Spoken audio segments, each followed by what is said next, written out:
हिंदी दर्शन में आपका स्वागत है।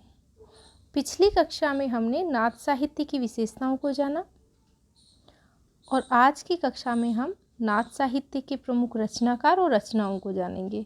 जब हम नाथ साहित्य की बात करते हैं तो सबसे पहले जो नाम हमारे ध्यान में आता है वह है गुरु गोरखनाथ का। भारत में कलयुग में दो महान संतों का जन्म हुआ है। पहले आदि गुरु शंकराचार्य और दूसरे गुरु गोरखनाथ जी। दोनों ही के कारण धर्म और संस्कृति का पुनरुत्थान हुआ है। इस वजह से यह देश इन दोनों का ऋणी माना जाता है। गुरु गोरखनाथ जी के संदर्भ में एक छोटी सी कथा है, आपने सुन रखी होगी या मैं अभी सुना देती हूँ जिससे आपको सहयोग मिलेगा नाथ साहित्य को पढ़ने और समझने में। एक बार क्या होता है कि गुरु मच्छिंद्र नाथ जी होते हैं, वो किसी गांव में भिक्षा मांगने के लिए जाते हैं और भिक्षा मांगने के लिए आवाज़ लगाते हैं तो गृह स्वामिनी है वह भिक्षा देने के लिए बाहर आती है और वो भिक्षा दे करके गुरु गोरखनाथ जी से भिक्षा के बदले में पुत्र की याचना करती है।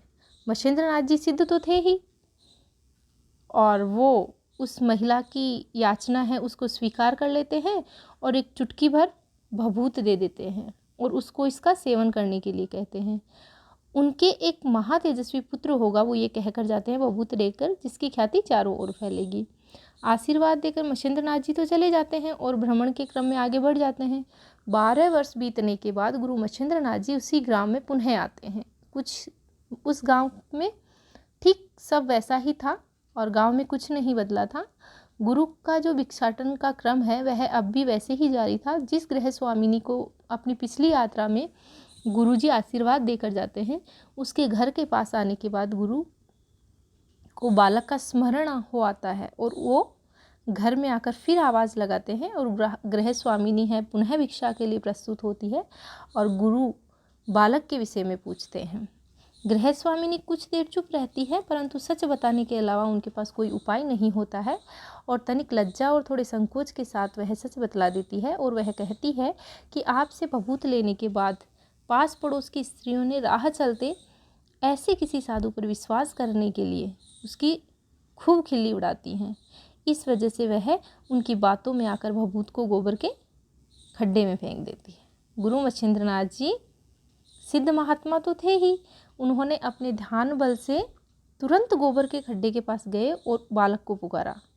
उनके बुलावे पर एक 12 वर्ष का तीखे नाक नक्श वाला उच्च ललाट का आकर्षक प्रतिमूर्ति का स्वस्थ बच्चा गुरु के सामने खड़ा होता है। गुरु मच्छिंद्र नाथ जी बच्चे को लेकर चले जाते हैं और यही बच्चा आगे जाकर गोरखनाथ के नाम से जाना जाता है। तो अब हम पढ़ते हैं नाथ साहित्य से संबंधित जो नाथ लोग हैं उनके वो तथ्यात्मक प्रश्न जो परीक्षा में पूछे जाते हैं और परीक्षा में आने की उनकी संभावना रहती है। नाथ साहित्य वह साहित्य है जिसमें सबसे ज़्यादा गद्य लिखा गया। सर्वाधिक गद्य लिखने का कार्य नाथों ने ही किया है और इनके जो प्रथम नाथ हैं वो हैं मच्छिंद्र नाथ जी, जिनको मीननाथ, मच्छिंद्र नाथ या विष्णु शर्मा के नाम से भी जाना जाता है। ये मच्छिंद्र नाथ जी के अलग अलग नाम हैं। ये कोई सा भी नाम देकर आपसे पूछा जा सकता है कि गुरु मच्छिंद्र नाथ जी हैं या मीननाथ जी या मच्छिंद्र नाथ जी या विष्णु शर्मा, इनके ही अलग अलग नाम हैं। मच्छिंद्र नाथ जी की जो पुस्तक है काल ज्ञान निर्णय, इनका संपादन कार्य प्रबोध चंद्र बागची ने किया और इनकी एक और रचना है जो परीक्षा में यूजीसी नेट की परीक्षा में पूछी जा चुकी है, अकुल वीर तंत्र। अकुल वीर तंत्र मच्छिंद्र नाथ जी की पुस्तक का नाम है। मच्छिंद्र नाथ जी के शिष्य हुए गोरखनाथ जी और गोरखनाथ जी के समय को लेकर के विद्वानों में अलग अलग मतभेद हैं और अलग अलग विद्वान हैं वो अलग अलग समय इनका बताते हैं। राहुल सांकृत्यायन जी इनका समय 845 ईस्वी मानते हैं, 845 ईस्वी। हजारी प्रसाद द्विवेदी इनका समय 9वीं शताब्दी मानते हैं। पीताम्बर दत्त बड़थवाल इनका समय 11वीं शताब्दी मानते हैं। रामकुमार वर्मा इनका समय 13वीं शताब्दी मानते हैं और रामचंद्र शुक्ल इनका समय 13वीं शताब्दी मानते हैं। तो ये तो आप ऐसे याद रखेंगे कि जो राम है यानी रामकुमार वर्मा और रामचंद्र शुक्ल, राम है वो 13वीं शताब्दी मानते हैं और यही मत जो आगे जाकर सर्वमान्य होता है। लगभग ये 13वीं शताब्दी के प्रारंभिक काल को गोरखनाथ का समय मानते हैं। आगे हम देखते हैं कि नाथों की जो संख्या है वह 9 मानी गई है, लेकिन जो गोरक्ष सिद्धांत संग्रह है उसमें गोरखनाथ का नाम नहीं गिनाया गया है, और जो रामकुमार वर्मा जो 9 नाथों की संख्या बताते हैं उनमें गोरखनाथ का नाम गिनाया गया है। इनको याद रखने के लिए हमने एक ट्रिक बनाई है। अगर आपके पास अपनी कोई विशेष ट्रिक है तो आप उसके सहारे से इसको याद करेंगे। मैंने इसके लिए एक ट्रिक बनाई है जो इस प्रकार है। गोरक्ष सिद्धांत संग्रह में जो 9 नाथ हैं उनका नाम हम कैसे याद रखेंगे, वो हम याद रखेंगे नाज हस भिगो जम। नाज हस, नाज अपने अनाज को बोलते हैं गाँवों में नाज, नाज हस, हंस भीगो यानी भीग गया नाज, नाज हंसते हंसते भीग गया, और चजम, चजम अंतिम 3 शब्दों का ये जो नाम है ये याद रख लेंगे, चजम।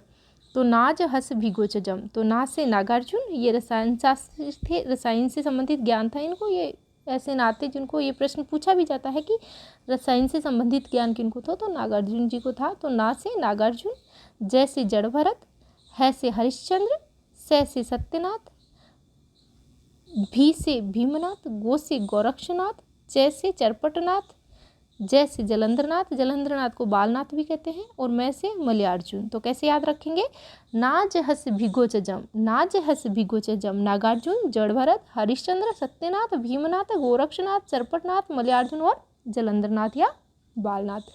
रामकुमार वर्मा जी 9 नाथों के बारे में बताते हैं। उसके लिए ट्रिक है आम गोगा चोच भजगो।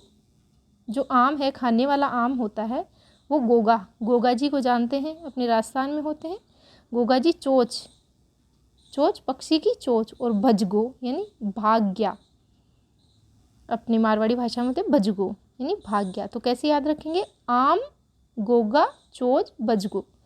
तो इसको कैसे याद रखेंगे, जो आम है आ से आदिनाथ, मैं से मच्छिंद्रनाथ, गो से गोरखनाथ। तो गोरखनाथ रामकुमार वर्मा मानते हैं, लेकिन गोरखनाथ का नाम अगर गोरक्ष सिद्धांत संग्रह के हिसाब से पूछ लिया जाता है तो ये नाम इनमें गोरखनाथ का नाम नहीं आएगा। चो से चौरंगीनाथ, गा से गाहिनीनाथ, च से चरपटनाथ, भय से भर्तरीनाथ, जय से जलंधरनाथ, गो से गोपीनाथ। तो कैसे याद रखेंगे, आम गोगा चोच भजगो, आदिनाथ, मच्छिंद्रनाथ, गोरखनाथ, गहिनीनाथ, जैसे चरपटनाथ, भर्तरीनाथ, चौरंगीनाथ, गोपीनाथ और जालेंद्रनाथ। इस प्रकार ये जो 9 नाथ हैं, इसमें परीक्षार्थी कभी कभी कंफ्यूज हो जाता है कि गोरखनाथ का नाम 9 नाथों में माना जाता है या नहीं माना जाता। तो जो रामकुमार वर्मा जो 9 नाथों की संख्या बताते हैं उसमें गोरखनाथ का नाम गिना गया है, लेकिन गोरक्ष सिद्धांत संग्रह के अनुसार नहीं।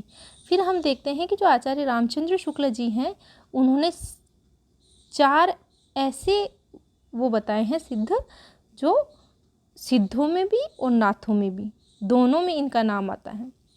यानी आपसे पूछ लिया जाए अगर कि कौन से ऐसे लोग हैं जो सिद्ध भी हुए और नाथ भी हुए, यानी सिद्धों में भी इनका नाम गिना जाता है और नाथों में भी। 84 सिद्धों में देखें तो भी नाम आता है और 9 नाथों में देखें तो भी इनका नाम आता है। तो ये 4 लोग ऐसे हैं जिनका नाम है गोरक्षपा, जलंधरपा, चरपटिया और नागार्जुन। गोरक्षपा, जलंधरपा, चरपटिया और नागार्जुन। याद कैसे रखेंगे, गोज चना, गोज चना, चने को जब बुआई करते हैं तो उसके आसपास से जो मिट्टी है वो हटाई जाती है और उसको गोजते हैं, जिससे वो जो पौधा है वो प्रफुल्लित होकर उसमें जो चना लगता है वो अच्छे से लगे, तो उसको गोजा जाता है। तो हम क्या कहेंगे, गोज चना, चना गोज। तो गो से गोरक्षपा, जय से जलंधरपा, च से चरपटिया और न से नागार्जुन। इस प्रकार हम देखते हैं कि जो गोरखनाथ जी हैं उनके कुल 40 ग्रंथ माने गए हैं। गोरखनाथ जी द्वारा रचित कुल ग्रंथों की संख्या 40 बताई जाती है, परंतु जो पीताम्बर दत्त बड़थवाल जी हैं ये इनके ग्रंथों की संख्या 14 मानते हैं। इनकी जो सबसे प्रामाणिक रचना मानी जाती है वह शब्दी मानी जाती है। इसके अलावा पद, प्राण सांकली, शिष्या दर्शन, नरवे बोध, अभयमात्र जोग, आत्मबोध, 15 तिथि, सप्तवार, मच्छिंद्र गोरख बोध, रोमावली, ज्ञान तिलक, ज्ञान चौतीसा, पंचमात्रा आदि इनकी रचनाएं हैं। और अन्य रचनाओं में जैसे दत्त गोरख संवाद, महादेव गोरख संवाद, गोरख की 17 कलाएं, गोरखनाथ की वाणी, योगेश्वरी साखी, ज्ञानामृत योग, आत्मबोध, योग बीज आदि इनकी रचनाएं हैं। इसके अलावा गोरखनाथ जी ने संस्कृत ग्रंथों की भी रचना की है, जैसे सिद्ध सिद्धांत पद्धति, विवेक मार्तंड, शक्ति संगम तंत्र, निरंजन पुराण, विराट पुराण। आप याद रखेंगे ये शब्दी के विशेष संदर्भ में कि ये इनकी सबसे प्रामाणिक रचना मानी जाती है। इसके अलावा हम देखते हैं कि जो सबसे प्रमुख इनकी रचना मानी जाती है वह मानी जाती है गोरखवाणी। ये इनकी रचनाओं का संकलन है जो 1930 ईस्वी में आया और इसकी भाषा कई बार परीक्षा में पूछी जा चुकी है कि गोरखवाणी की भाषा सद्दुकड़ी भाषा है जिसमें खड़ी बोली मिश्रित राजस्थानी के शब्द आते हैं और यह कब लिखी गई? 1930 ईस्वी में लिखी गई। इस प्रकार हम कह सकते हैं कि गोरखनाथ जी ने प्रचुर मात्रा में साहित्य लिखा है। आज के लिए इतना ही। धन्यवाद।